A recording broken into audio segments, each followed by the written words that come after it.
একবিংশ শতাব্দীর নেতৃত্ব নিতে হলে আমাকে শিক্ষিত হইতে হবে।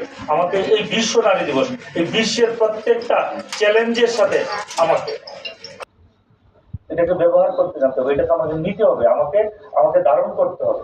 সেই জন্য আমাকে আধুনিক শিক্ষায় শিক্ষিত হইতে হবে, আমাকে সুশিক্ষায় শিক্ষিত হইতে হবে। তাকে শিক্ষিত থাকে এবং অর্থনৈতিকভাবে মুক্তি পায়, তাইলেই সে তার অধিকারগুলো সে বুঝে নিতে পারে। যার অর্থনৈতিক মুক্তি নাই, যার কাছে শিক্ষা নাই, তার অধিকারগুলো নেওয়ার জন্য সে কথা বলতে পারে না। দেখা যায় কৃষি অবস্থা, আর কি করে তার বাবা এই অবস্থা, তার ভাই একটা চাকরি করে, আরেকজন মামা এই করে সেই করে, তার বাড়িতে চেহারা ইয়েই আলাদা, তার তো ইয়েতেই আলাদা, তার ওই বাড়িতে গেলে তার এই সেবা শুশ্রূষায় আলাদা হয়, তার যত্নার্থেই ভালো হয়। চাকরি, ব্যবসা, আপনি উদ্যোক্তা হন, এগুলো আপনার কাছে চলে আসবে। আপনি জানেনই না, আপনি অন্ধ, আপনি শিক্ষা নাই, আপনার চোখগুলো অন্ধ, আপনি কালার ব্লাইন্ড, এই যে আপনি লেখাপড়া জানেন না, কোনটা আরেকটি কালি দিয়া প্রশাসনে আপনারা করেন। এটা ফিরান, নিজেও বাল্য বিয়ে করবেন না, সিদ্ধান্ত নেন, এবং আপনার আশেপাশে সামনে পিছনে কাউকে বাল্য বিবাহ হইতে দিবেন না, এবং নিজে শিক্ষা নিবেন, অন্যকে শিক্ষিত হওয়ার সুযোগ করে দিবেন। তাইলে এই নারীর জন্য এই দিবস পালন করতে হবে না, দিবস তার কাছে চলে যাবে, আলাদা করে নারী দিবস করতে হবে না।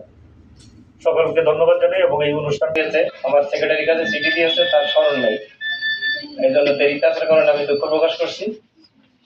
আর মূলত এটার ব্যাপারে আরো ব্যাপক কাউন্সিলিং করা দরকার, যে আমাদের ছোট ছোট ছেলেরা মেয়েরা, আমি এক সপ্তাহ ধরে তার মাথায় থাকা দরকার, বিশেষ করে ছেলে মেয়েদের ওঠা বসা চলাফেরা, তাদের পারস্পরিক শেয়ারিং, এইগুলো যদি থাকে তাহলে আমরা আগামী দিনগুলোতে ভালো করতে পারবো।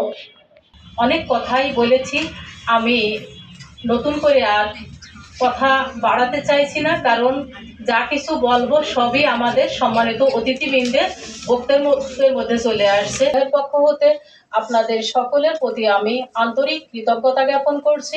একই সাথে আমি আন্তরিকভাবে ডিগ্রি কলেজের অধ্যক্ষ মহোদয়কে ধন্যবাদ জানাচ্ছি, কারণ স্যারই সবসময় আসলে আমার এই দিবস সার্থক করার জন্য সবচেয়ে বড় ভূমিকা রাখেন, তার শিক্ষার্থী দিয়ে এবং নিজে সদয় উপস্থিত থেকে।